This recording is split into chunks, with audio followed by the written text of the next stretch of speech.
Ah, Perfect. Hello, everyone. Welcome to. is it live? Are we on?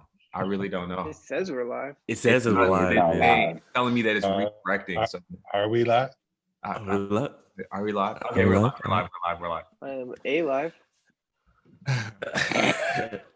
Hello, everyone. Welcome. Hello, everyone. Welcome to Affirmative Interaction. I'm Jordan Smart, and we have here with us special guests Danielle Barnard and Esther Battle. This is episode 6 of our program, and today we're going to be talking about the Joe Biden and Tara Reade story, the future of Adventist education, especially concerning WAU, and of course, we'll be ending with a little PMI. So just to get us started, as many of you may know, Joe Biden has been accused of sexual assault, digital rape, more specifically, by an old employee, I would say, of his several years ago. And we're just going to be discussing that. And we really are excited to have a perspective that is not exclusively male, that is a perspective that is valuable, that will be provided by us, of course, by Danielle and Esther. Danielle and Esther, welcome to the program. Can you please tell us a little bit about yourselves? Biden has... Sure. My name is Esther. I am an educator, elementary math teacher in Indianapolis. Yeah, that is me. Very good. Thank you for coming. And Danielle, go ahead. I'm Danielle Barnard. I am a legal advocate for sexual assault survivors in Berrien County. And yeah, that's what I'm doing now. So Good. Well, Esther and Danielle, I just want to make sure we check in with everyone. How have you guys been doing this past week?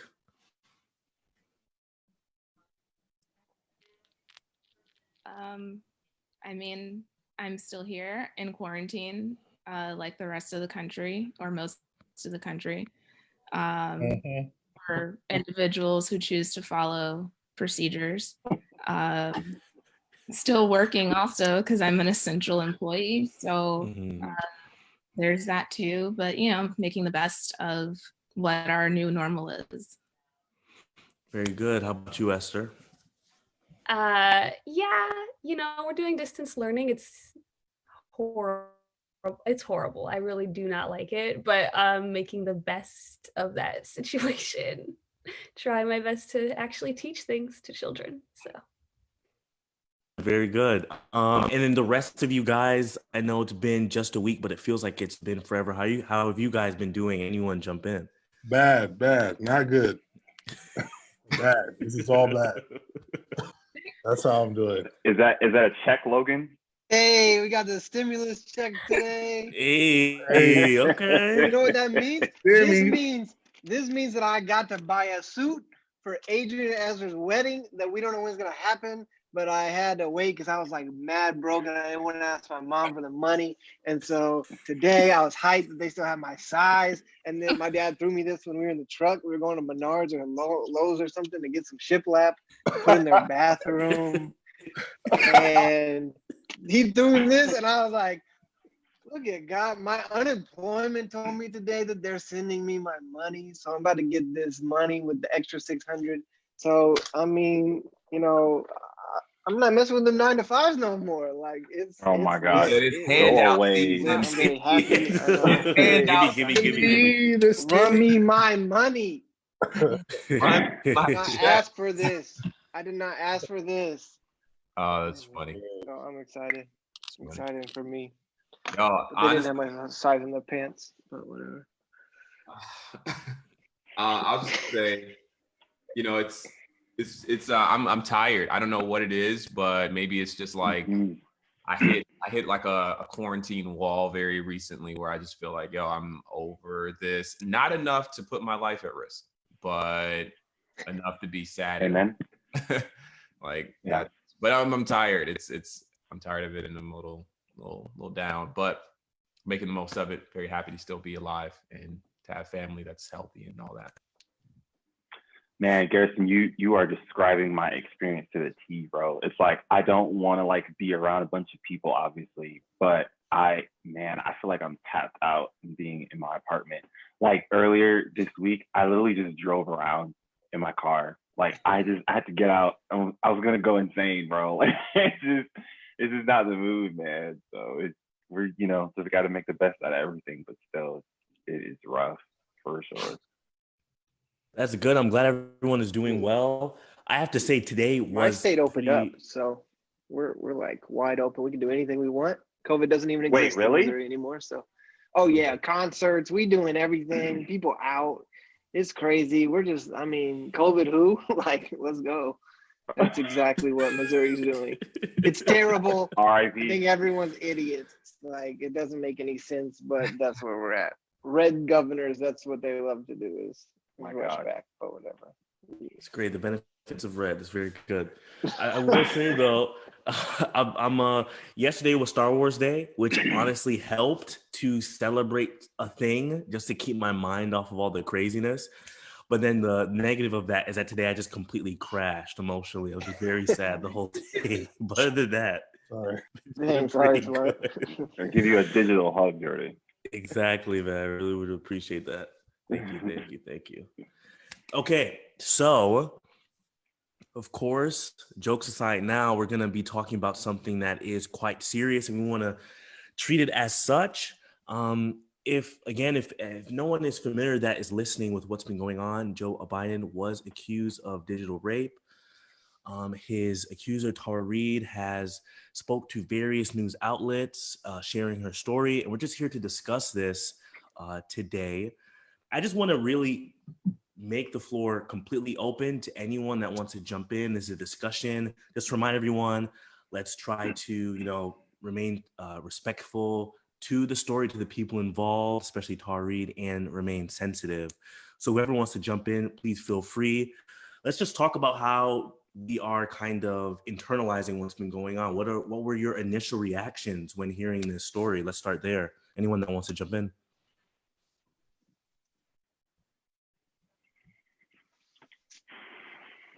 Yeah, I brought this to the podcast a few weeks ago when it first kind of started to hit mainstream, which is interesting because this thing has come out in waves. We originally heard it through maybe like the Twitter sphere, just kind of people talking, oh, there's an allegation. It took a little while for it to hit mainstream media, which actually kind of became described to me as I listened to some of the authors and writers for journalism in the New York Times and the Post and the Hill, some of the publications that publish things, and they just talked about how they wanted to dig into this a little bit more before they just like threw it to the radio or the airwaves or their newspapers or whatever, which I kind of understand, but I also kind of think I question some of those things whenever we start to deal with politics. So I guess it's now we've gotten to the third wave where we've started to hear from both sides of the conversation and the allegation. And I don't know that my opinions are all like there, but I'm sad. I mean, it makes me really sad that this is kind of what we deal with, maybe because we could have avoided it.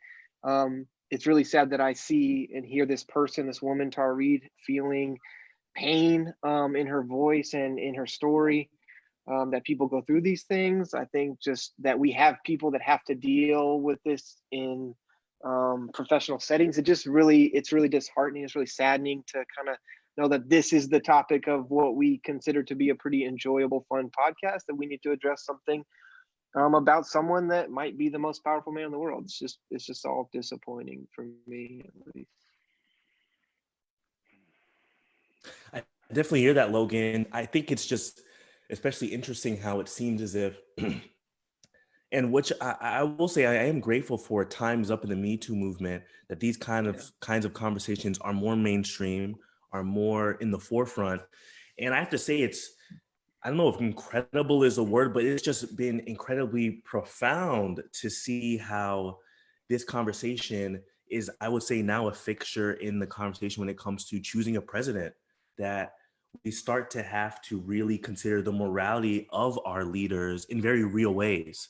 And reckonings come, and I have to say, it is, in my opinion, it is refreshing to see women be able to be heard in a very real way, and it can actually affect the conversation.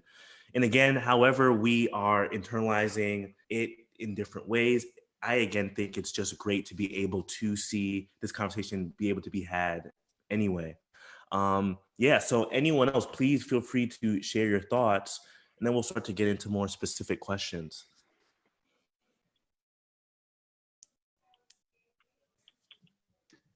I guess some of my thoughts initially when I heard it is I hear this stuff literally all of the time now, because my job, that's all I'm dealing with every single day, day in and day out. And so it's honestly unsurprising to hear allegations or come forward and share and disclose a sexual assault, not only because of my job, but also just because of the culture we live in. We live in a world where power and control is what matters. And we see that not just with sexual harassment, sexual violence, but we see it with the way people parent. We see it with political systems, with businesses, with other organizations. And so, of course, at some point, there's going to be someone who shares, you know what, someone misused their power and attempted to control me. So maybe I'm kind of cynical now, but I now almost expect to hear allegations come forward at some point. Danielle, when you say hear allegations, you mean when it comes to people in power, or specifically men that hold positions of power? Is that kind of what you're referring to? Not just men, just anyone, because, you know, women are not only victims of sexual violence, but also perpetrators. You have gender non-binary LGBTQ people who are also often victims as well as perpetrators.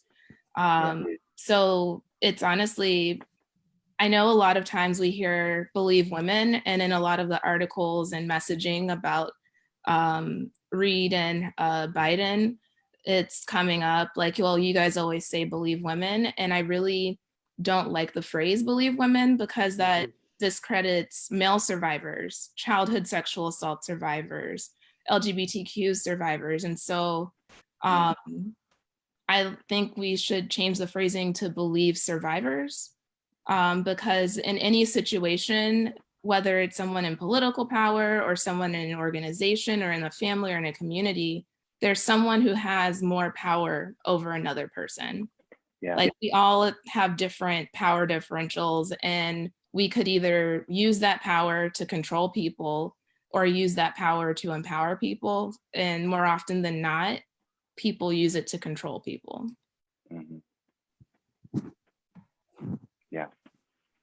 I maybe just want to thank you so much for sharing that, Danny. And maybe you and Esther in particular can help us tease this out a bit more as I bring in maybe a bit more of a context around the sharing of Reade's allegation and some more of the details and the timeline of it and how that sort of affected the public opinion, essentially. And also, real quick before I do that, shout out to everyone who's in the comments. Please be sure to drop your questions, and we're going to bring those in as well. Thank you for joining us, as always. So I think the interesting thing, you know, for me, and I'm going to try to be quick here, is, and maybe I just wasn't paying close enough attention, which is another part of the problem, which I'm going to be upfront with and admit. But I didn't listen to Tara Reade's full-length interview with Katie Halper until this past Monday. I read a bunch of other reporting. I saw the Hill interview, and we put all the links to some of the different sources that we're referencing in the Facebook comments. So if you want to listen after the show, maybe you want to pause on this and listen to that and then come back. We're completely fine with that, because this will be archived. But when I actually listened to the Halper interview twice, because I wanted to really be prepared for this conversation. It's a little bit over an hour long. It's about an hour and 10 minutes. And, you know, Tara Reade was extremely compelling and credible, okay, in listening to that narrative. And I wonder, the first thing, because I mean, there's even some folks, who said in the comments, the allegations seem a little sketchy or things of that nature. I'd encourage all those folks, and again, everyone's entitled to their own opinion, but I'd encourage all those folks to listen to that interview in full before coming to a conclusion, because much of what she described, much of the trauma around, kind of slowly coming out with the account sounds a lot like a lot of other stories we've heard from survivors, over particularly since, in the past few years with the Me Too movement. And a lot of maybe the perceived discrepancies make a bit more sense when you listen to her, and oftentimes I think, and I like the paradigm shift, Danny, to believing survivors. I think oftentimes when we sit down and listen, a lot of those, things that we could poke holes into become a bit less important when you have that compelling of a narrative. So maybe you all can just talk a little bit about, because oftentimes, it's inevitable that it's going to turn into a political weapon, a political football, that kind of a thing. And we have high profile Democratic politicians coming out in support of Biden, saying they believe him, and all of that different type of stuff. A lot of them being folks who are on the other side of this during other conversations, whether that's Kavanaugh, whether that's the current sitting president at all. So how do we sort of navigate through it? Because it seems like the same thing just happens. You have the folks who have the political, the political sort of incentive for it to be true, quote unquote, and the folks who have the political incentive for it to not be true. And that oftentimes seems to control the opinions as opposed to the narrative and the facts, particularly the facts being presented by the survivor. So how do we sort of get to a better space in having these conversations as opposed to just jumping back into that binary every single time? Yeah. I think for me, I think it's about acknowledging nuance in the conversation, like the entire conversation. I think right now, the way that we're talking about sexual assault, we're talking about it more in depth and more publicly and openly than we ever have, but it's still a very binary conversation. There's like not a lot of room for gray in the way that we're discussing it. And I think that makes it difficult. And so it's a lot easier when you feel like you're on the side of the good guys and there's somebody who you have no affiliation with, no reason to align yourself with that person who is being accused, and to stay in that conversation and keep it so black and white. But it becomes a lot more difficult to do that once I'm in a situation right now where it's like, I'm eventually going to have to align myself with this person in the voting booth. Like, I'm going to have to do that. Like, I've already decided that for myself. And so now I have to have this conversation in a more nuanced way. And I think that's what's making it so difficult. Like, I think even just the way that we've phrased it, like what you were talking about, Danielle, with I believe women. I think even that term itself I think it's been presented in a much more black and white way than what it actually means. I think believe women means take what women say seriously enough to investigate it, to understand it, to look into it. And I think that people both within the movement and people who oppose the movement have presented it as meaning ask no questions, take everything at face value. And that's not what it means. That's not what the word believe means. I have things I believe, but that doesn't mean that they're above interrogation or questioning or understanding them better and more deeply. And I think that's the issue we're having right now, is that we haven't been having the conversation that way. And now people who have been championing the cause and saying, believe women at all costs, now we're all having to confront our own words and things that we've said and understand that we just have not been having the conversation well this entire time. That's super well said. I mean, I love the way you've introduced that nuance. I mean, I do think that in a society that's so seriously punitive, it's really difficult for us to have, like you said, a conversation like this. Like either you are guilty and therefore canceled, convicted, trash, whatever like hyperbolic term or like, you know, sentence we've determined. Like either that's the truth or you're entirely innocent. And I mean, you know, in this instance, Joe Biden has at least 8 women who've come forward to say like, yo, you've made me feel uncomfortable in public spaces. And he's addressed that, which I think is important that he's addressed that. And all of their stories have kind of aligned with each other, that he's touched their shoulders or grabbed them or hugged them or kissed them in some way like that made them just feel really uncomfortable. And I appreciated that Joe was upfront with saying, yeah, times have changed. I got to take responsibility. I have to own that and move forward. And I really wonder, like, what's going to happen when we have, and to that point, it seemed as though when he came forward and made those concessions that like, yo, I've got to take responsibility for making these women feel uncomfortable. It seemed as though that narrative, that kind of like touchy Joe, handsy Joe, whatever it is that people were kind of like putting out there about him, it seemed as though that kind of faded away. And I wonder what's going to happen when someone in a position similar to like what Joe Biden's in, like where like he is, as you said, like Esther, like kind of set up to be the good guy in November, like he's like the good guy and Trump's the bad guy, right? I wonder what's going to happen when some figure who is in a position to be the quote unquote good guy comes clean about like a sexual assault. Like I really wonder what would happen if that ever happened, like if that was ever the case. Like say this Tara Reade situation, say Joe Biden comes forward and says like, you know what, I did it, like whatever. He's clearly like denied the allegations. I think that should be clear that his words are that he didn't do it. But if he did, how would we respond to that? And how would that change the conversation around like #MeToo and believe survivors? I'm really curious about that, because it seems as though concession is often met in American, like within our kind of social political system, concession is often met with more grace than when people deny. Yeah, Garrison, I think you're bringing up a good point. I don't in any way see this scenario as the same, but I do wonder, you know, when we look at Bill Clinton, when that was first addressed to him, how would the perception have been? How would it have been seen by the public if he immediately admitted to the wrongdoings of his actions?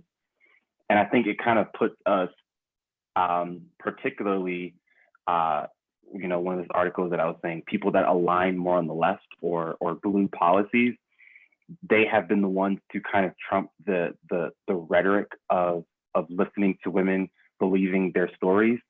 But in some ways, we like have to reflect on the notion that there are going to be power dynamics regardless of partisanship. And like we've seen that on multiple occasions. And now we kind of find ourselves in this weird moment where we have this person in power that is on the side of the party that has been vocalizing the need to believe women more. And he also has power that he holds in his position. And now I kind of find myself like, dang, yo, how? Now I feel like I have to vote in between two alleged sexual assault individuals. And now it's like, well, how am I supposed to reconcile with my convictions when I'm at that voting booth? Because now I'm forced to choose between these two people, but they have both abused their power. And when I look at it from a ministerial perspective, when a pastor has done that, I am immediately calling for them to permanently resign from that position. They've abused it. They've used it to exploit someone that's underneath them, that power that they have. They are not trusted with it. But now it's like, I don't know, like how are we supposed to reconcile with the notion that we are being forced into choosing between two people, and both have been found in similar accusations And it's like, well, I just don't know. I'm being very transparent. I feel very conflicted, y'all. I will say I feel like I I really liked when someone said that we need to have nuance in this discussion, because I feel like this is why nuance is important. And I think when, Me Too was really starting up and a lot of women were able to come out and tell their story, which again, we have to constantly reaffirm, which is that it is a amazing thing for them to finally be able to do. I think maybe in some of those circumstances, we weren't using a nuance that we need to be having right now.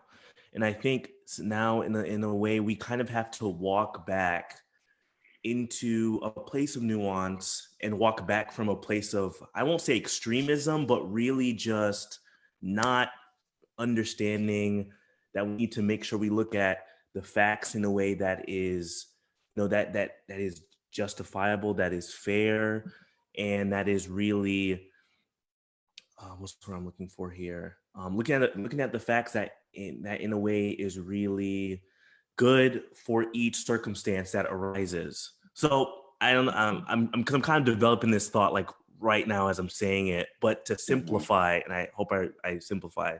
I'm praying to God right now, but to simplify, I really feel like when we don't perform nuance when we need to, when we're having these kinds of discussions, when we're dealing with these kinds of issues, it's really hard to walk it back when we need to have that nuance, especially now. Because with Joe Biden and again, like it sucks to make this comparison, because I won't say that Joe and Trump are in the same stratosphere when it comes to how they both have been dealing with these accusations. I think, again, we still need to wait for the story to develop more and more. And again, we always want to make sure we're giving Tara Reade the respect that she deserves in telling her story. And in the same breath, Joe Biden has responded to this in a way that Trump has never responded to his own accusations. And I feel like it's important to remember that difference, because if we don't, then we make it seem as if we're choosing between two devils, where in fact it's way more nuanced than that. So I do think nuance is a key word, and I'm so glad I figured out what I was saying anyway. Well, I just want to jump in real quick here on that part, just because, and shout out to Matthew Schallenberger. He dropped an article in the comments with a quote, and this is actually a quote from Biden. I believe this was mostly in response to the women that Garrison was referencing around the inappropriate touching and things of that nature. While he did express, I think, some public, maybe I shouldn't have done that, he also said, as Matthew put here, "I'm sorry I didn't understand more. I'm not sorry for any of my intentions. I'm not sorry for anything that I've ever done. I've never been disrespectful intentionally to a man or a woman. So that's not the reputation I've had since I was in high school, for God's sake," end quote. And so while he has maybe shown some public, mea culpa when that's been convenient, he's also shown a pretty large righteous indignation of, hey, I didn't do anything that wrong. If something was wrong, it's because somebody perceived that it was wrong, not that I intended. It's the whole question around intent kind of a thing. And I know we'll probably get to this later, so I don't want to go fully to it, but my attitude towards Biden in general really started to turn after reading the statement that they released on May 1st. I thought that statement was abominable. I thought it was trash. It was pretty much I had plenty of black friends version of, hey, I didn't do sexual assault because look at all this stuff that I've done for women, that kind of a thing. The first 3/4 of it is listing off all these things that he's done politically. And then he throws in a denial, and a lot of the stuff he's basing around that denial is stuff that we already know. We already knew that some of the things were holes in the account because, Tara Reade said that there were some holes in it, and there's some things that from 1993 she's not going to be able to get her hands on, like a complaint or whatever the case may be. And the last quick thing I'll say is I think that Biden's words himself indict him, because during the Kavanaugh, Christine Blasey Ford incident, Biden said this: for a woman to come forward in the glaring lights of focus nationally, you've got to start off with the presumption that at least the essence of what she's talking about is real. Yeah. Whether or not she forgets facts, whether or not it's been made worse or better over time, but nobody fails to understand that this is like jumping into a cauldron, end quote. So he needs to explain to the American people why that doesn't apply here, because that's what he's telling us to do. That's what all these different politicians are telling us to do. And I'm saying I don't buy it, because it's quite clear that they're all doing that because it's in their political expedience to do so. And if that's the case, I'm not here, trying to morally equate Biden and Donald Trump. That's a different part of the conversation probably. But all that moral high ground stuff is out the window if that's what we're doing, point blank period. So that's sort of where I'm at with it. I have to say real quick, that's just wild to realize that he said this, because this came out today at 12:41 p.m. And frankly, I'm completely blindsided by what he said in this interview. Oh, the thing that Matthew posted, that was from today? Yes. Oh, today, wow. April 5th, 12:41. So even that, I would say, is a very new development that I feel slightly blindsided by. Sorry, Garrison, were you going to say something? Or maybe it was a month ago. I'm sorry, I didn't understand. Yeah, it looks like it was maybe a little. A month ago. Yeah, it was a little older than today, but I think it is. It's still relevant. I mean, at the end of the day, it's still relevant to this conversation. I think the thing that I'm going to try to toe a really very difficult. I think this conversation is in uncharted territory, and I think it's in uncharted territory because the reality is that 7 people on here are relatively liberal, and I think we are mostly liberals. I'm sorry to put that label out there. If anyone wants to shirk it, by all means, tell me I'm wrong. But I think generally knowing the group here, we at least lean that way, okay? And yet we're having a very honest, candid conversation about how someone who certainly doesn't align with Donald Trump, who most of us, I believe, are opposed to Donald Trump. If nothing else is true, that part is true. And so having this conversation is already kind of it feels like a little bit outside of the norm right now. And at the same time, I think it's important for us to ask some really tough questions, like watching the way that people responded to Kavanaugh. And as it's been kind of noted, the way some of those very same people are responding to the allegations levied by Tara Reade against Joe Biden, it really makes me wonder if there's a space for us to ask a really, really pressing question, in my opinion, in my very humble opinion. I think it's a pressing question, which is, what do we do when these kinds of allegations are brought forward within a hyper-political context? How do we accurately, gracefully, righteously, how do we have this conversation when we know that we exist in a hyper-polarized context where, everyone and most people are aware, Tara Reade has been tied to love or whatever for Russia. That's been introduced into the conversation. So people are assuming that she is somehow working for, and who knows if she's working for Russia. That really isn't necessarily relevant. We'll never know, likely. But I do think it's a relevant question to ask. We know. Sorry, they're coming for me. We know the PC police. Okay, we know that Russia, bro. You mentioned Russia, and it all Russia was like, oh, word. That's how you feel? Okay. Oh yeah. No, but we know that Russia, for instance, would use anything. They would amplify any kind of allegation against a political opponent to their own benefit.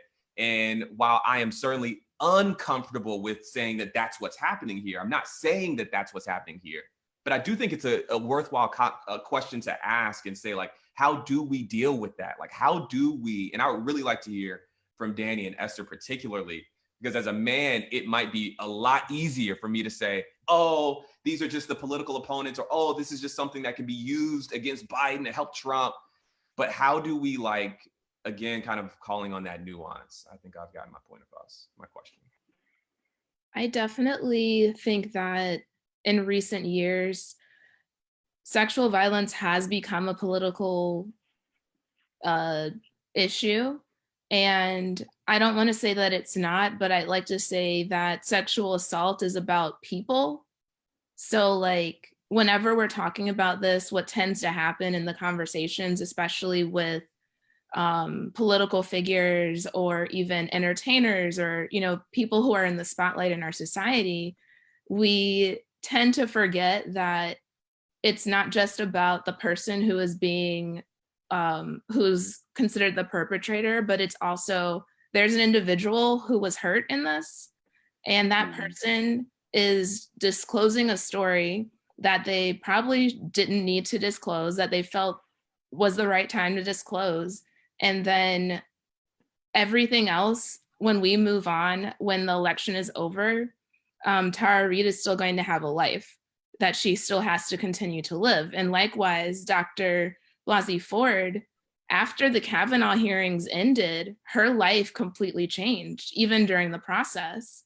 So we tend to forget that we're dealing with humans, with people who have lives and who have stories, and that this isn't about who's Supreme Court justice ultimately. It isn't about who's president ultimately. It isn't about Democrats or Republicans. It's about the fact that we live in a culture that supports violence. Like, we live in a violent culture, and those who exercise violence are then given ability to continue to exercise that violence. And sexual violence is used in that way politically, but we forget who it's really about and what it's really about. And it's about a culture change, not political ploys.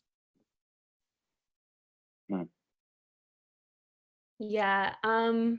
Yeah, I think I'd second that. I think the way that we've been talking about it exposed a lot of people's actual intentions in engaging in the conversation at all.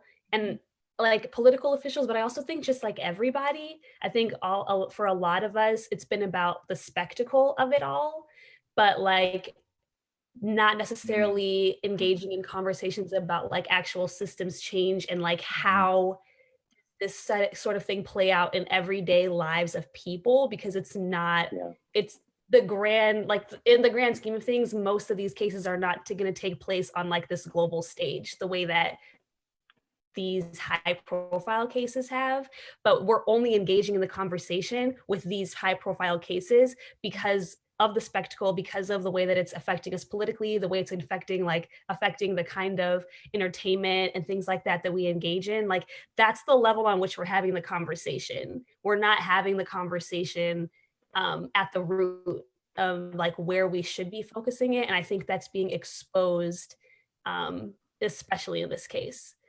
I also think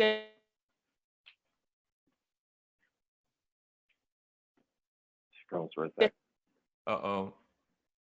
And it looks like let's just wait a little bit. I think Esther. This is a good time to point out, when we're on FaceTime, it is Esther's Wi-Fi and not mine.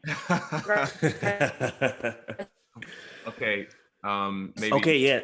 Call on Esther. I question, Garrison, about like navigating it, and I like no to try. It's just not gonna happen for me. I'm coming to a place where like I have my beliefs about what happened, and like, oh no. Okay, so you were gonna say you were about to start your next point. You're back now. You were just about to start that second point, the most recent. Sorry. Yeah. No, I was just saying, in regards to like how highly politicized everything is, that I think what I'm trying to wrestle with right now is the fact that like we're never going to actually know what happened. Like, we just won't. It's not going to go to trial. It's not going to be proven. Like, nothing like that's going to happen. And so I can believe whatever I want. I can choose what I believe. Like, I'm choosing like I believe her, but like that belief isn't the same thing as like a conviction. It's not the same thing, and it doesn't function the same way in society. So like I think like that has to be acknowledged, that like we just won't ever know. And so it's hard to make decisions about like, does this disqualify a person? Should this mean that they can't, have this office? Should it mean that they can't do this, that, or the third? When like we're not operating on like infallible, like proven things. We're operating on like just what we think and believe happened based on information that we have. And so like, I think everybody just has to make their own decisions about like, what do you believe about what's happening? And then you need to decide, what do you feel comfortable doing with that information when it comes to voting, when it comes to what, you know, whatever the situation is. I think when it's happening in this situation, that like it's infecting and intertwining with our politics, because like in this case, it's like unavoidable that it will, like, we just have to operate understanding like our beliefs are not the same thing as like anything being proven true or untrue. And so the way that this plays out isn't going to play out the same way, if that makes sense. That makes a lot of sense. And thank you for saying that, because I feel like just listening to you is really helping me develop my own language moving forward on how to have these conversations, on how to internalize what is going on, whether it's a big case like what we're discussing right now, or even just a small story of digital or sexual assault happening. I do want to ask, and this is a question I will say leaning more towards Danny and Esther, but anyone else feel free to jump in if you can. What can we learn from what has been happening in this situation? Because Esther, you've spoken a lot about how, you know, a lot of us get our antennas out when these cases are on the national level. What can we do to better be perceptive of what's going on in our office, in our own communities? How can we go about having these conversations more at the forefront, and not just at the forefront when it is the news story of the day?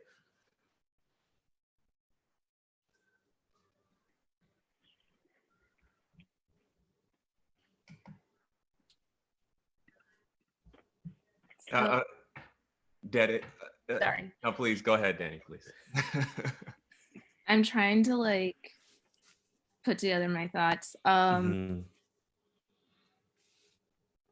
I guess one of the things that I've been super big on lately is just the idea that we have to take, you know, like individual strides in our lives on a daily basis to combat sexual violence.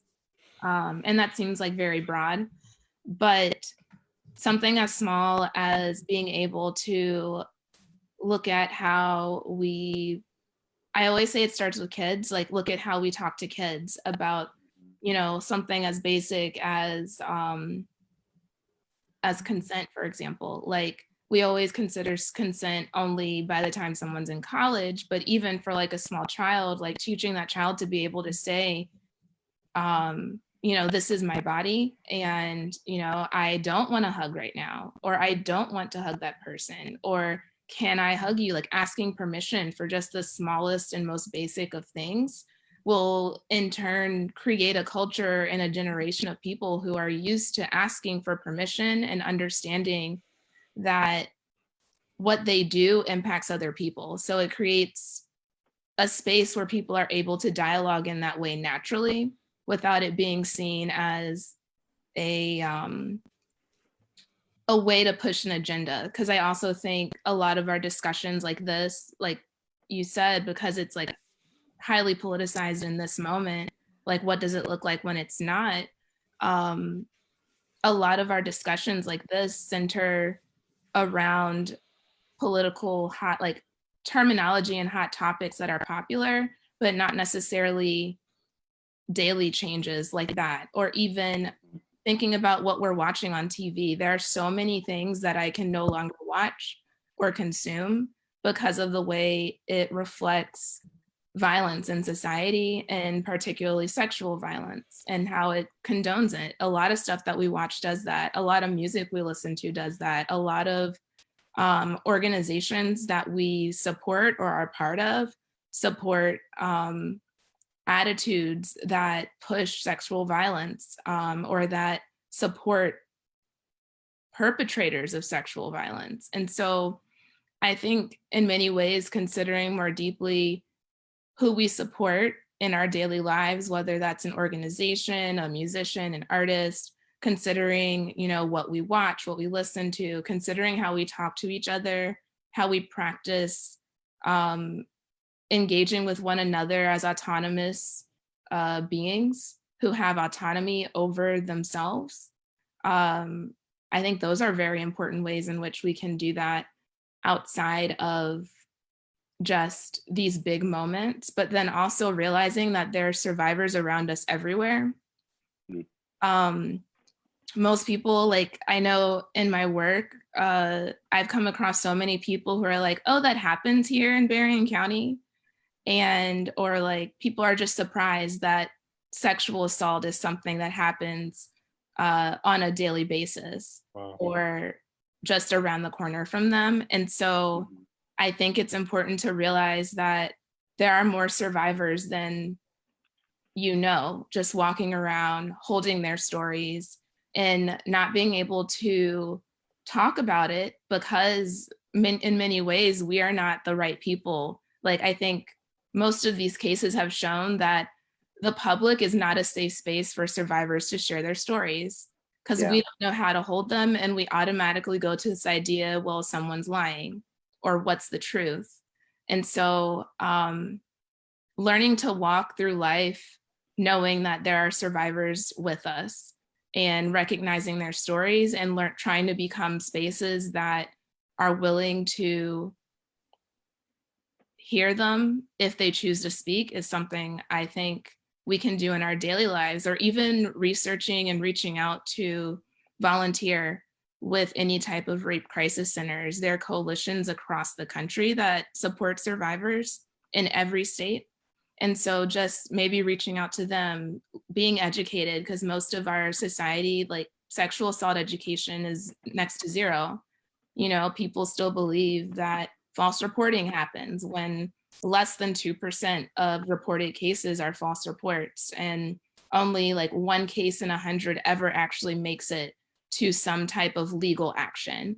So the idea of, or these misconceptions about sexual assault have also affected our daily lives. So just education, supporting local organizations, thinking of how we talk and realizing that people have autonomy over their bodies, and it's not our job to control other people in our daily lives. Like, just something that simple could change everything.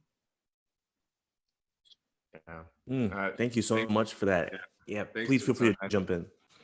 Yeah, that was amazing. Honestly, like I learned quite a bit in there, and I'm definitely holding on to like the way we teach our kids to talk about, you know, themselves and their own autonomy. Like I'm taking that with me into ministry to young people. Like I just think that's so important. And I also want to say thank you to you, Danny, just for like the fact that you work. This is like something that you do, and that's huge.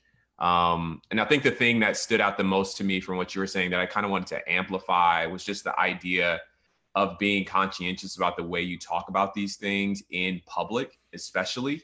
Like you never know who's listening. And while I think, you know, a candid conversation like the one we're having is important to like, you know, wrestle with these ideas of like how to respond, I think there's so much careless like dismissal that takes place online in comments. Like I've been reading comments all week about these allegations, and people are like really callous and careless, like with the way they kind of flippantly like dismiss every single part of it.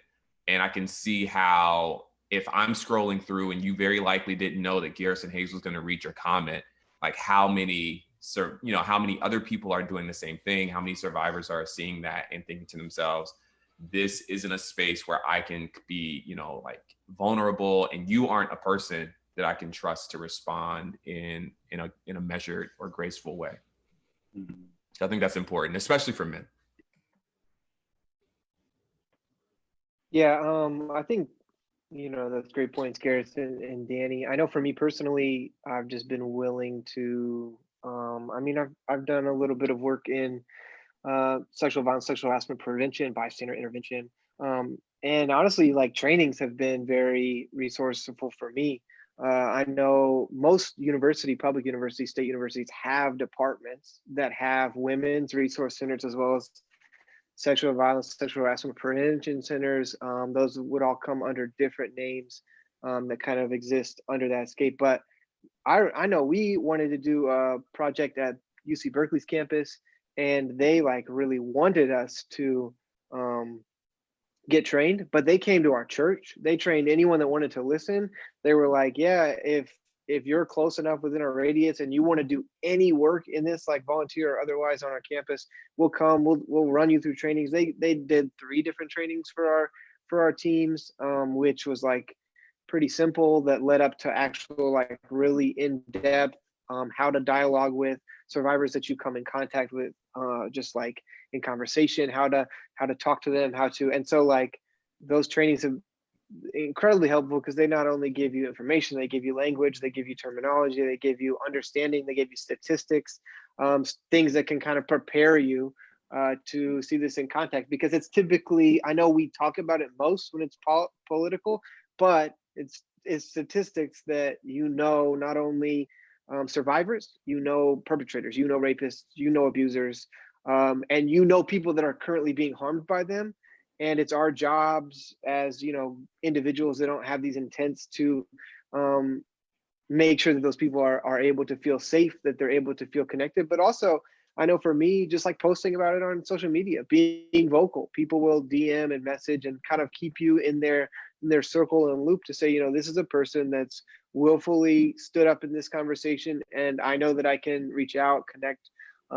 For me, because they're navigating it. A male in such a male perpetrated dominated society can be very tricky, but being able to say, yeah, I've taken the time to study, research, be trained, reaching out to some of these resource centers, really valuable. At least it has been for me personally, for sure. Yeah, I would piggyback off of a couple of things I heard from Garrison, and part of what Danny said earlier.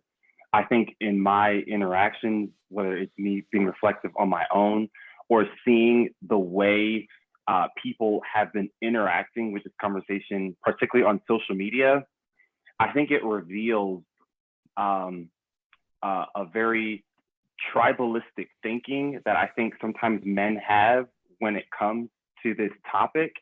And what I mean by that is, when I have seen it on countless measures where we can see the data of how unlikely it is for a woman to make up this story. And our initial reaction in processing this new information is to assume that she's lying. And it is a conversation that it happens so much. Or we look at other scenarios where oftentimes men are more prone to believe a very least likely outcome of what this is actually happening. We can look no further, and not to get too controversial, but like we had countless conversations with people who were telling us that the whole Bill Cosby scenario was coming down because he wanted to buy NBC, right? We look at that, and that outrageous story is sometimes easier for them to process than to actually believe that, this person, this man that we place on a pedestal may have made a terrible decision. And that statistically is more likely. And I think that is part of a conversation that I don't know if we're really having.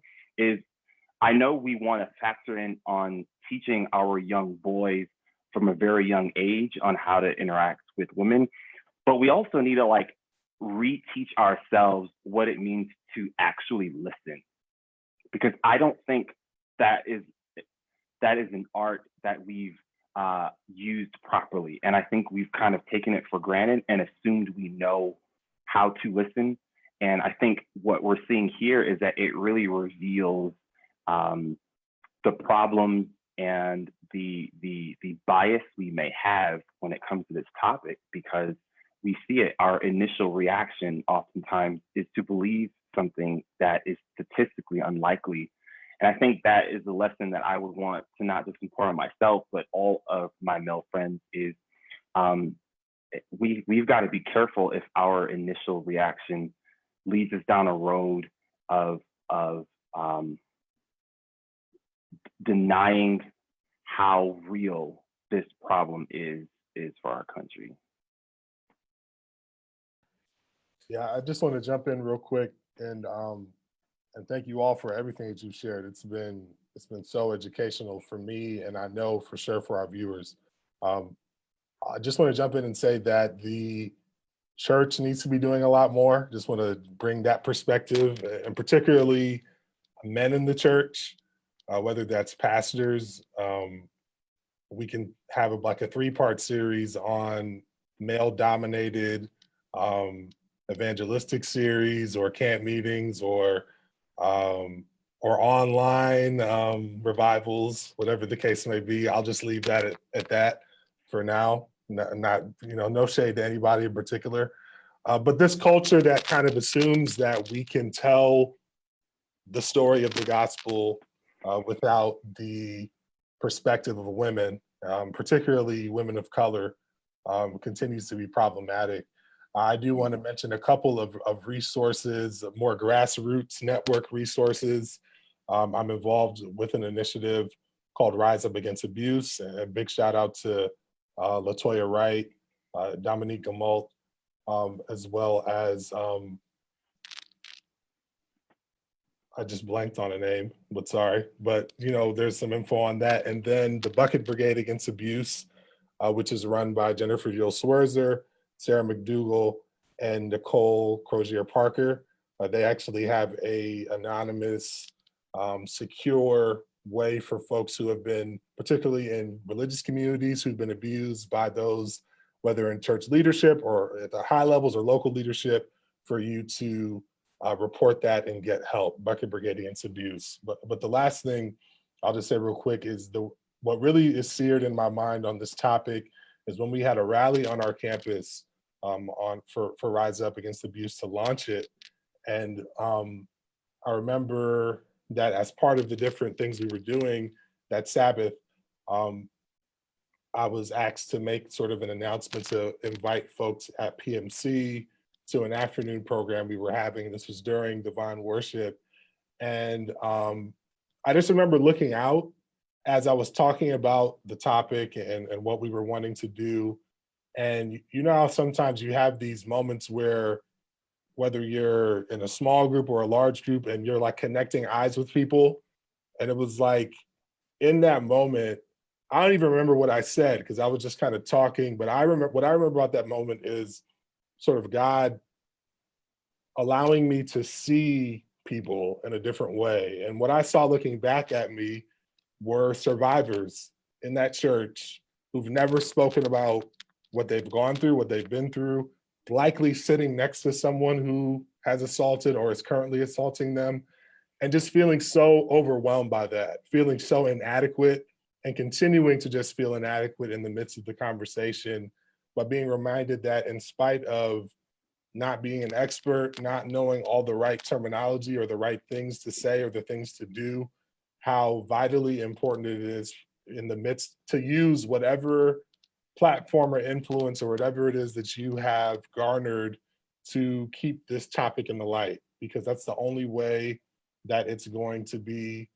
pushed back on or eradicated to any particular degree, because it's so easy to lean back into our comfort and be silent, and we just can't do that. The issue is too critical for that. Yeah.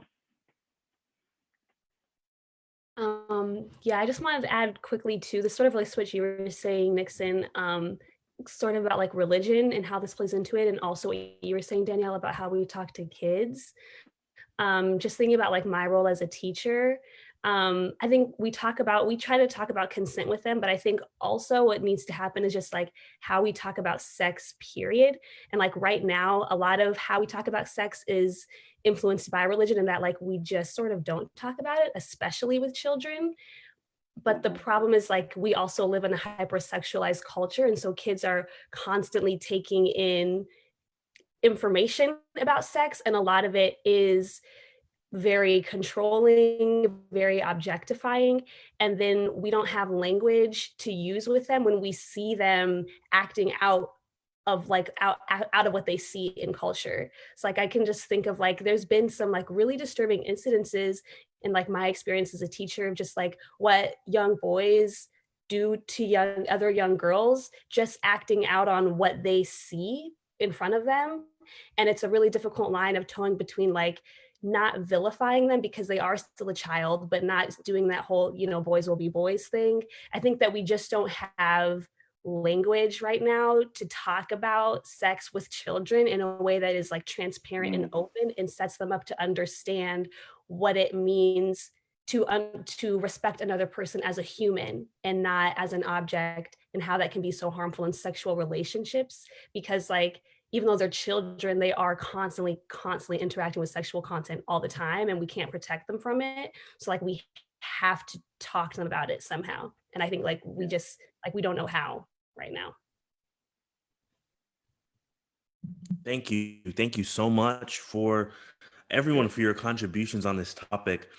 I know it can be a very difficult thing to discuss, to talk about, but I think when we come at this subject with vulnerability, with openness, with open ears and open minds, and of course with a huge amount of empathy, we can really say and learn things that can help us move forward and just be better people and remove the shame out of being honest and seeking justice. So right before we add, okay, great. So I do want to hit the topic of voting in this election concerning what is happening with both of our candidates. We do have another topic that we want to reach. So if we can try to discuss this, and I would say in a I guess a timely fashion, but honestly, we'll go where the wind takes us. Because I feel like this is just such a good discussion to have. If this takes up all of our time, I have no issue with that. I don't think any of you do either. So how do we think voting will be affected by this? Because this is a very serious topic, and it should be affecting how we go to the booth. So how can we do this responsibly? How can we do this fairly? How can we do this and respect these victims at the same time? Anyone, please feel free to jump in. Yeah, I'll just say something real quick. I think, and I want to go back to something I said at the beginning, I really invite and encourage everyone to listen to Tara Reade's interview with Lisa Halper. One of the interesting things she said in that interview actually was that, you know, she voted for President Obama in 2008 with Joe Biden being on the ticket. And so that's one of the other things that's a good context for her. She's a lifelong liberal Democrat. And so some of the assumptions or assertions about how she's being used by conservative politicians doesn't really hold weight when you actually read into her political background and some of the things she said. But there could be maybe some debate about that. And so she talked about how she believed in what President Obama stood for, then candidate Obama, and she didn't allow her personal animus towards Joe Biden to prevent her from casting that vote. And so that was actually quite persuasive for me. And not necessarily saying that gives me the permission to now, you know, move forward. I mean, I think I've talked on our previous pod about how in a very reluctant way, I'm voting for Joe Biden. But I think it was interesting hearing her talk about how she navigated that for herself personally, having experienced what she's experienced, you know, at his hands, allegedly, which just kind of reminds us sort of how murky and how nuanced this whole thing is. But ultimately, I think when it comes down to who you vote for, there are a lot of factors that go into it. And so I thought hearing how she dealt with that in 2008 was really instructive for me personally. Very good. Thank you, Michael. I know that Garrison and Logan had some specific thoughts. Garrison, feel free to go next for us. Yeah, I mean, I think just kind of I'm trying to condense everything that I have to say on this, like it's something kind of succinct. And I think a flattening conversation is almost always going to be detrimental to the broader conversation. And I mean, we did an episode last week on disinformation, and it was a powerful episode. And one of the things that Christian had to say about disinformation or misinformation, the way that information is used from a negative perspective, is it's designed to get you to not vote. And in 2016, what we saw was some legitimate and some made up things being used to depress the vote. I mean, significantly depressed vote, especially among Black voters. And I think it's just important for us to be informed voters. It's easy to do headlines and allow the headlines to just dictate what we decide to do. I mean, I think Nick's just brought out a great point. He listened to an hour-long interview with the survivor, with the person who's bringing the allegations, and he came away from that saying, this isn't her saying that vote for Donald Trump or like don't vote for Joe Biden necessarily. It's not necessarily what she's saying, but you can only come to that conclusion by really examining the information for yourself. And the reality is that since Tara Reade's allegation, there have been at least 2 more allegations that have come forward of Joe Biden doing something inappropriate. And the reality is that those were actually lies. Like, people had actually made these stories up, that Joe Biden wasn't even at the event that they were accusing him of doing this thing at. And so if you stick, I mean, it's crazy. Literally this morning, I got a notification from Medium telling me to read an article that was amplifying those stories that have already been debunked. And so my whole point is to be informed and to vote. I mean, at the end of the day,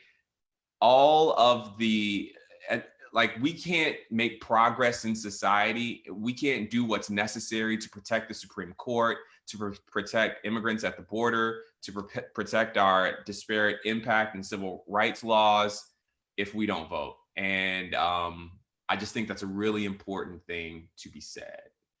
Yeah. Yeah, no, I mean, I definitely agree. I haven't heard of many times when we've seen hour-long interviews or things that have come forward to say, hey, we're here to discredit someone based off of an accusation. I think AOC did an interview that I listened to and she touched on this. That's Alexandria Ocasio-Cortez talking about who she would vote for with this. And she said, look, I believe Tara Reade. I believe that her story is I believe her credibility. I believe her ability to come forward. I believe her story. But we're fighting against Donald Trump. And she said, in order for me to feel like I have the ability as a congresswoman to move our country forward, we need to get Donald Trump out of here, and we need to move forward with someone that's going to be able to not only work with the left, which she is a part of, she's a very progressive liberal, but also work with both sides. And Donald Trump has proven that he can't do like anything. And so we're talking massive differences in this. I said it a couple of weeks ago, maybe a month ago.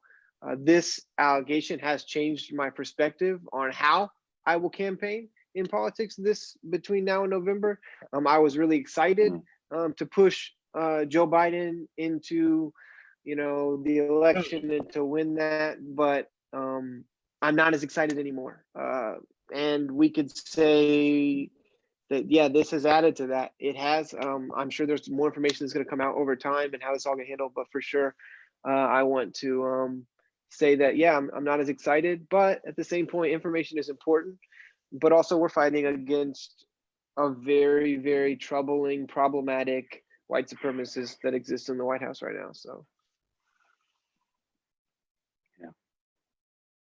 Very good. Thank you so much for sharing that, Logan. I have to agree. I feel like there, again, just to use the word nuance, we can definitely respect the stories of survivors and then also try our best to make the best decisions that we can.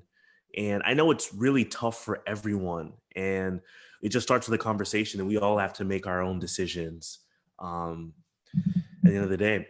So we're going to go a little bit over time, which I am not mad at personally. I know I can be a little, crazy when it comes to Don't keeping time. lie, bro. Don't lie to the viewers. let's not cap. Come on now. But I do want to, we're going to move into a new topic. And before we do, I want to say again, thank you everyone for having this important discussion. I know it can be tough, but there's true bravery in being able to talk about these things and finding solutions. RAINN is an organization, and that is spelled RAINN, that helps sexual assault survivors. We put the link in the chat. If you or anyone that you know is a survivor, or even if you're an ally, this is a resource you can plug into to get help. So please look into that if you need to. To move on, WAU has made significant cuts to their staffing. This is something that we have been all discussing, and we want to discuss this right now with all of you too. So just to start off, I mean, what are our reactions to this? And then later on, we'll talk about the future of Adventist education. But for right now, what are our reactions to WAU making these moves? Closing? That's crazy. It might be helpful to kind of give like a brief overview of like what's happening. So Adventist Today released an article recently. I mean, there have been grumblings, I'm sure, amongst alumni like Danny and others. They kind of know what's going on, but it kind of came to the fore recently in an Adventist Today article that there have been plans or proposal made for the discontinuance of several academic departments, the restructuring of some academic programs, the elimination, I'm reading from the actual article, the elimination of about 10 faculty positions, which represents about 20% of the current faculty, which was they only have 50 faculty at WAU, and I did not know that. That's crazy. I didn't know that. But okay, here are the departments. Here are the departments that are to be eliminated: education, biochem and chemistry, communication, history, political science, math, and social work. Is there a school anymore? I'm not even trying to cut. I'm not trying to play, but like, whoa, like that leaves nursing and religion. Like right? That's a lot. So political science in DC is going. It makes no sense. It leaves a very accredited nursing program in religion. Mercy, man. My. Like a little jab. Sorry, I went there, so jab on their way out. I just want to just, for the record, just in the midst of this here discussion, and quite honestly, no shade to WAU. The stresses around figuring out navigating the finances of higher ed in general is really tough, and so I'm really empathetic to their situation, to the folks who are losing jobs, who have learned that they're losing jobs in a terrible economy. That's just awful. Having said that, here at Andrews, registration is open for the fall. Oh my goodness. Yo, he really did that. He really did that. Get him out of here. It's jokes. I wasn't meaning that to shade. I'm moving off of the WAU topic, not to shade them at all. I'm just social work major and education major. Our unaccredited nursing program is lit. We said higher ed in general. Folks will be wondering. They know I'm at Andrews, so I just want to let them know we're open, man. Majors are still holding strong, and praise God. Whether in person or remotely, Andrews.edu. No, I will say, I feel like I've said it for a little while personally.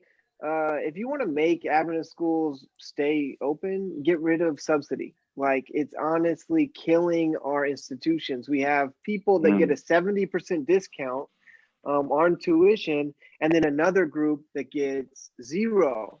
All you have to do to make it 40% cheaper is just give everyone the same tuition price, because all that goes to these schools are Adventist. Literally, if tuition was $500 and 50% of the kids are getting subsidy and 50% are paying full price, if everyone pays the same price, they pay $3.25 a credit hour, which is competitive.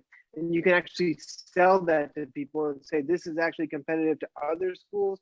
Like we do this subsidy thing, which we give it to, you know, like parents, which it's good. We want to make it cheaper, but we could hit that same number by just saying like, we'll make it 40% cheaper for everybody. And we won't have a subsidy number where only a certain amount of students get to come. And then it makes it actually more appealing and competitive to other schools. I know that some people are like, we needed our subsidy. Yeah, that's fine. We understand that a lot of people rely on that. But like, I know I'm not a child of subsidy. My parents worked hard to put me through college and things like that. And I know we would have been way more excited. And I know many people that would go to our Adventist institutions if they had the ability, because a lot of people just aren't necessarily, as we're cutting jobs, we're cutting pastors, we're cutting teachers, we're cutting schools, we're having less subsidy. That means less kids are going to be able to go and get that discount, and they can't afford the full price. Get rid of subsidy, drop the prices, meet your budget better. Can I just point out real quick on the subsidy? Sorry, just to give another perspective on that real quick. Thank you. So the subsidy that, you know, children of, you know, church employees get, that is like that's an income benefit for those employees. So they're still taxed on that amount of money. So that's one thing you do want to keep in mind. For sure. And it's also one of the ways the church is, you know, that's one of the ways they justify the pay scale for the employees in the church. Were they to not be giving those kinds of benefits, right. they'd have to increase the salary, which would ultimately likely end up with, you know, someone who's a church employee with kids saying, hey, well, now that I have this extra 30 grand a year and my child has the ability to go to these other schools, then that money could end up going elsewhere. But it's a way for the money to stay in the system in a weird way. It's but you know that they're not going to, like, if you don't have kids in school, it's not like you make more. Yeah, I think the subsidy thing is relevant for other Adventist schools, but WAU in particular is really unique because of its location, and also because when I was in college there, at least 50% of the school was not Adventist. So WAU has the highest percentage of non-Adventist students at an Adventist school. Like, other than the fact we were required to go to chapels, not that it's not a good faith-based institution, lowest percentage of students. You didn't feel as if you were in an Adventist only space. Like, you were actually in a classroom with people who were other religions, who there were, like most of our schools, tons of international students, but also tons of commuter students. So you're getting a very different dynamic than you'd get at other Adventist institutions that are more like isolated in different areas, that are primarily Adventist, and where the non-Adventist is the person that's like want the odd one out. At WAU, like, meeting an Adventist is not the common thing. So the subsidy thing doesn't play into like what's going on at WAU in particular, just because there aren't that many people there who would be getting subsidy for it anyway. So like, people are paying full tuition, taking out loans. International students don't get federal money, so they're either working or finding ways to make money for school. So like, every penny that students are giving is going towards the school. And I think the question is like, how is the money being used? I think also not to, so I think Adventists don't have a very good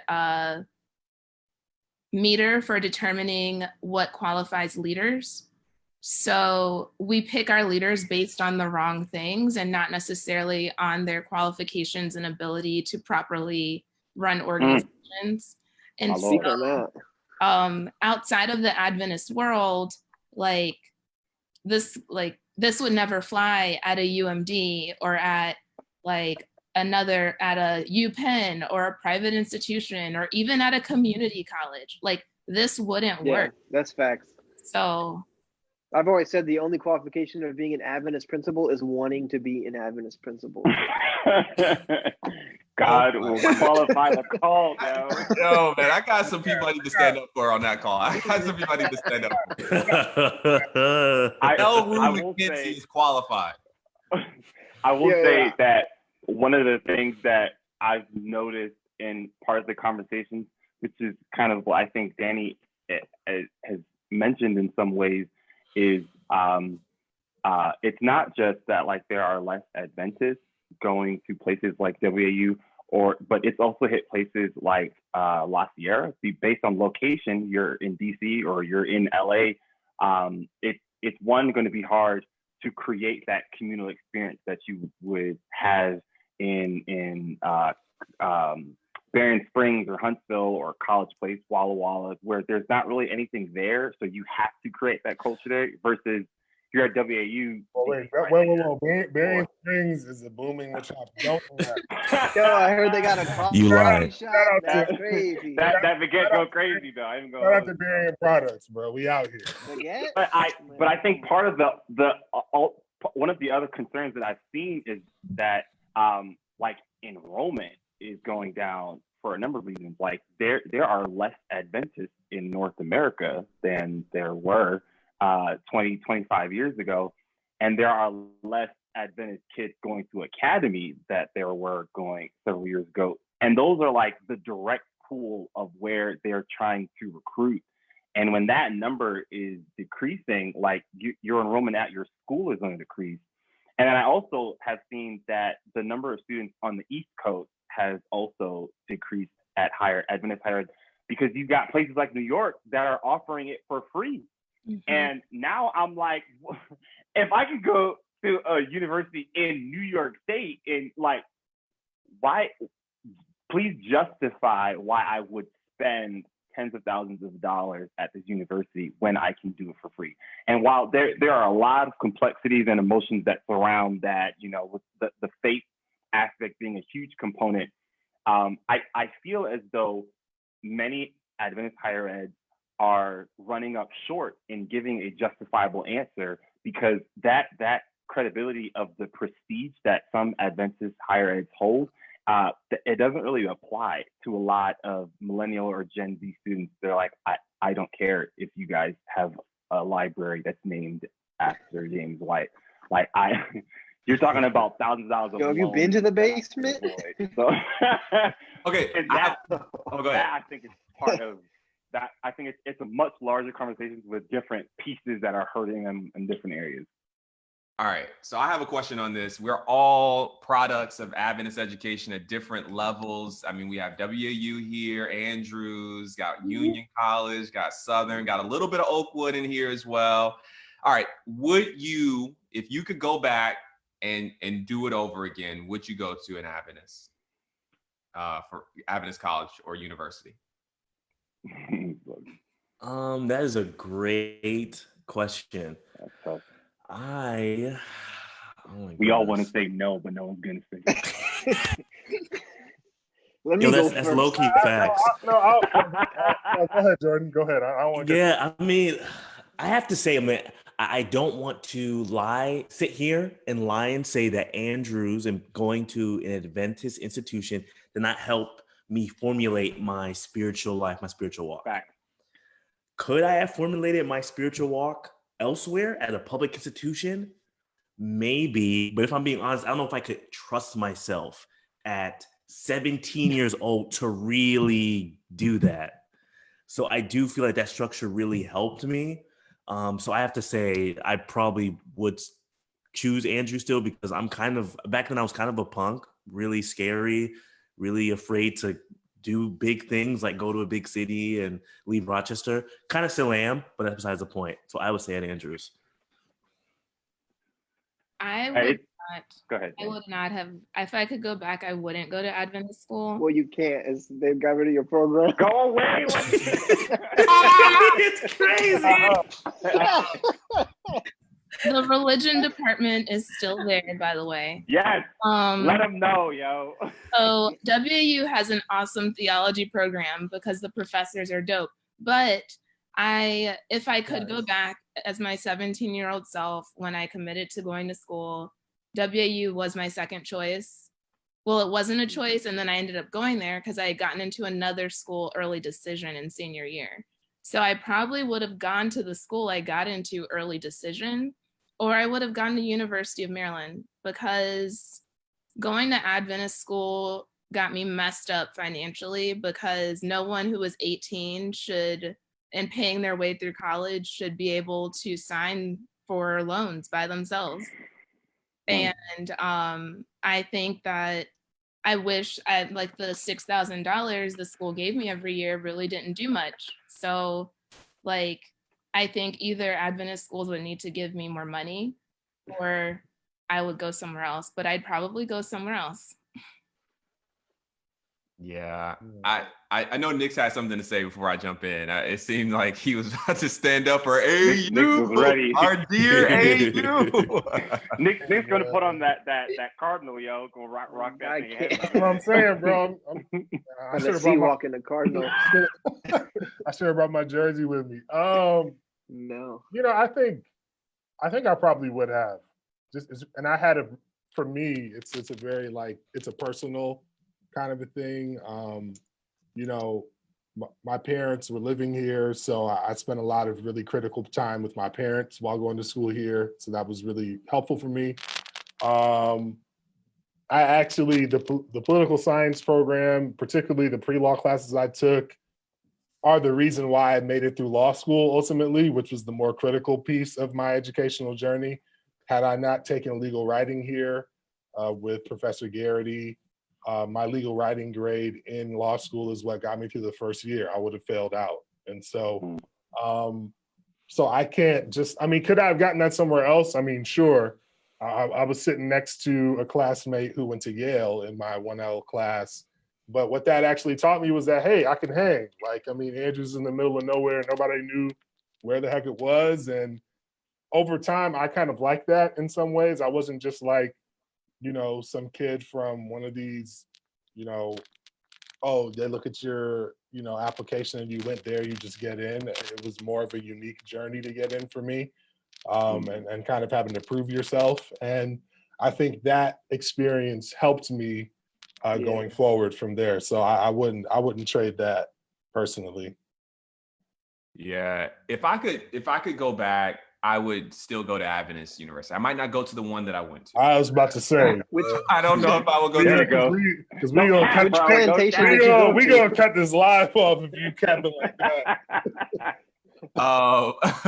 No, but I mean, even with, you know, I mean, I had a great, you know, experience in that I met my wife there and made some of my best friends there, and so like, there's something valuable, and as well as like the spiritual component, I think it's invaluable. There are so many, like, you know, they talk about like the things that don't show up on the stat sheet in sports. You know, I think there are a lot of those little things in an Adventist context that you pick up on, and like the network is powerful, especially if you're in one of the more traditional Adventist veins, like education or nonprofit work or, you know, religion or that kind of thing, healthcare. Like those things are really valuable, and the community is really valuable. So I wouldn't poo-poo it. Some of the experiences I want to be different, but yeah. That's fair. So like that answer's a little interesting for me. I grew up in Missouri, and it was more like go to college is like a thing. It wasn't like study something in college. It was just like, if you go, you're really doing something with your life. Back in when I went to college in 2005. So I do remember the first time I moved into my dorm room. Dad and I had just carried our TV up, and a nice man asked if we wanted help opening the door, and that man was Michael Polite, who lived directly across the hall from me. So that was kind of a cool experience. Shout out to Chaps. I learned a lot from him in college. But at the same point, if I wouldn't have gone to Union, wait, what did you say? The truth about hip hop days. Oh yes, he definitely brought that to Union College. I threw away all my CDs. Oh my God! Did you play them backwards, bro? Snoop Dogg.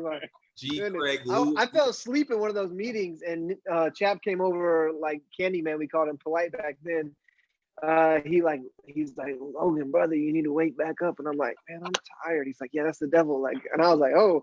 And people were throwing away Lion King, everything. It was crazy. At dumpsters. It was so sad. I would not have gotten that at a public university, but I probably would have went to the one here locally, which would have probably kept me in this area. And I think it's been good for me to kind of get out a little bit. So really what would have came to it is I would have either gone to a public university and left the church, or gone to an Adventist university and wanted to. So like, that's just the two options that I've come to. Yeah, I will say my experience, I think is similar to what Jordan was saying, and even what Garrison was saying. And the reason why what I mentioned earlier, like the faith component is so crucial. It's hard to describe the role that New Life played on my life as an individual who was still trying to formulate my theological beliefs. And then when you add in the component of things like Deliverance Mass Choir, Andrew's, their BSCF, their impact, those are memorable things that have defined who I was in so many aspects of my life. And you can't replicate that anywhere else. And then obviously, I met the love of my life there, which is top tier. Go ahead, flex that one. But anyways, so in that regard, I think that's what it's conflicting, because I look at, not to put her on blast, but my sister's experience. She did not like it at Andrews. She was there for 5 years. She got a particular degree, and what she realized is the career she's in right now is not really what she went to school for. And those areas that were meaningful to me were not as meaningful to her. And so it makes it difficult. Like, I have conflicting emotions when I think about that, because right next door to me, this girl that I grew up with since birth, she's giving me very legitimate reasons why she did not like her experience in Adventist Higher Ed. Something as simple as when she's home, she doesn't really have that curfew, but as a freshman, she has to be in the dorm at like 10:45. It's like little things like that ruin your experience, particularly in the dorm. And so I'm conflicted in that regard, but yeah, it's tough. Well, very good. So great to be able to talk about our beautiful and magnificent educational system in the Adventist Church. But now it is time for PMI before we close.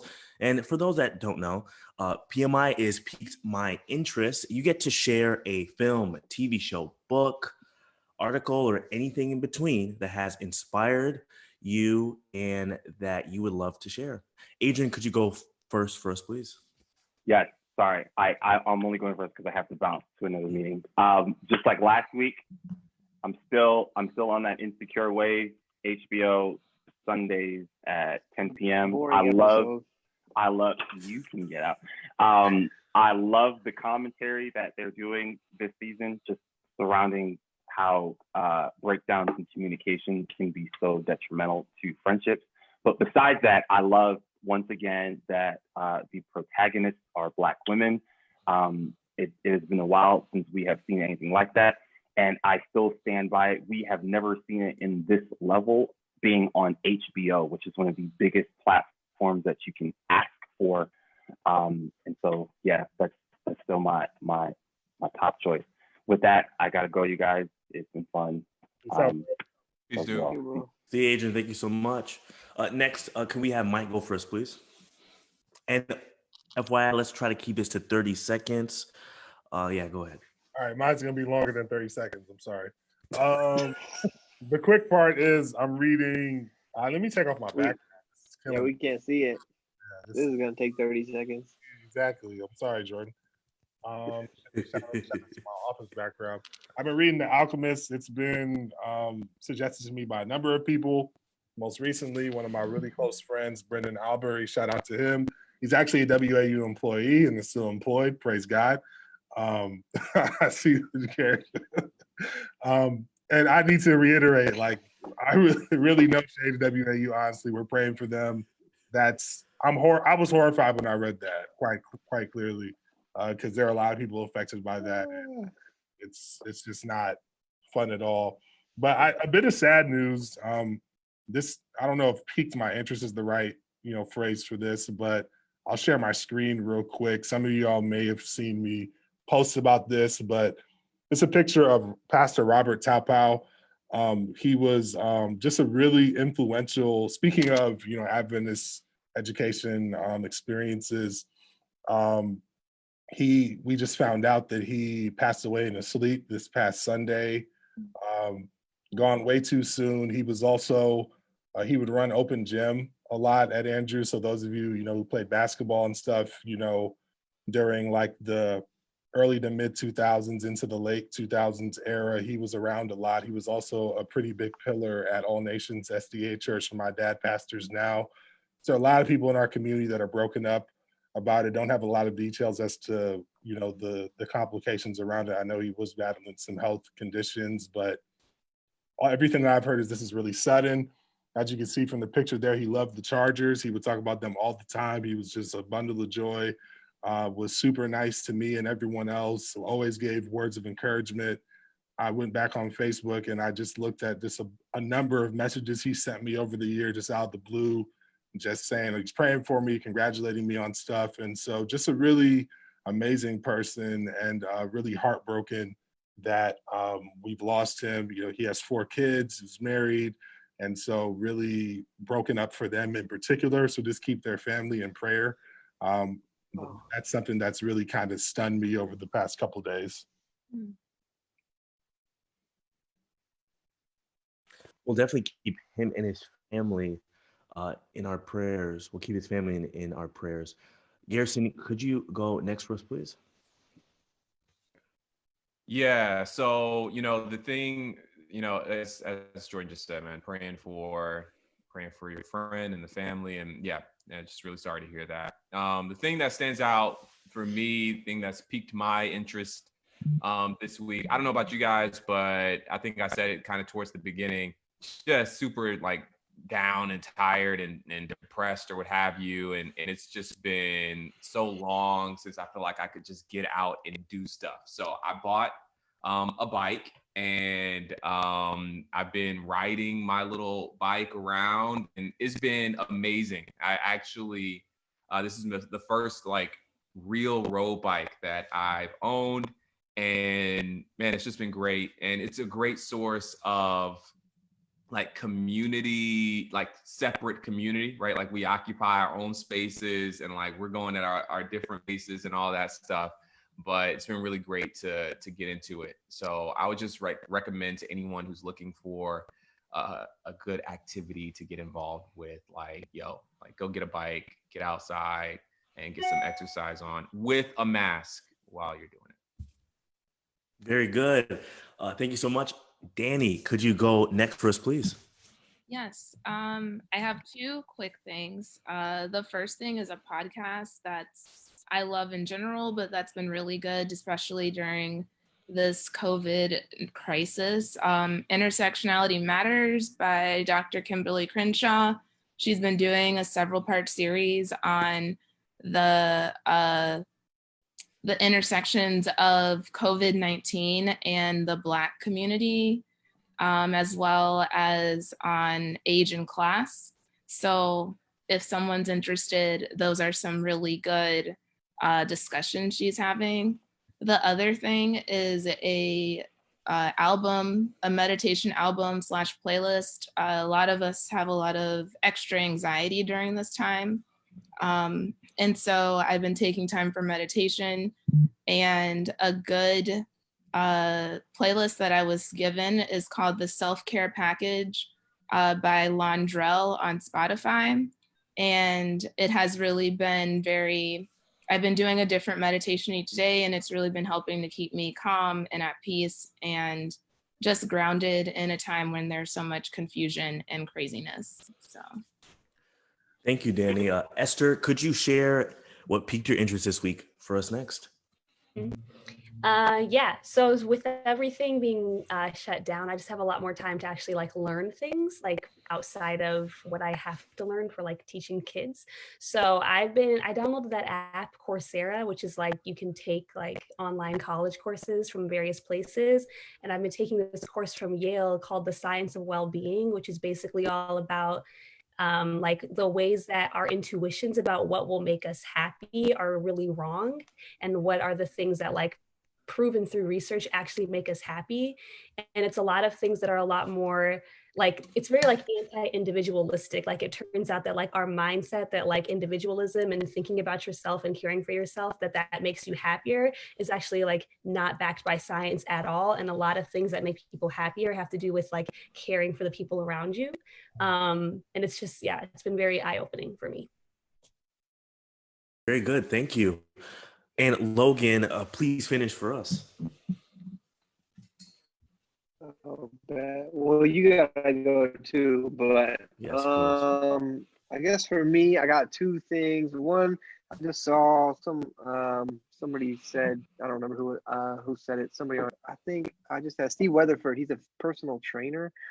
He's doing like hosting a daily devotion and workout with the Zoom call, where you like text this number and they send you the link, and every morning at 8 a.m. Pacific time, which makes it like 10 a.m. here, which is fine because that's when I wake up.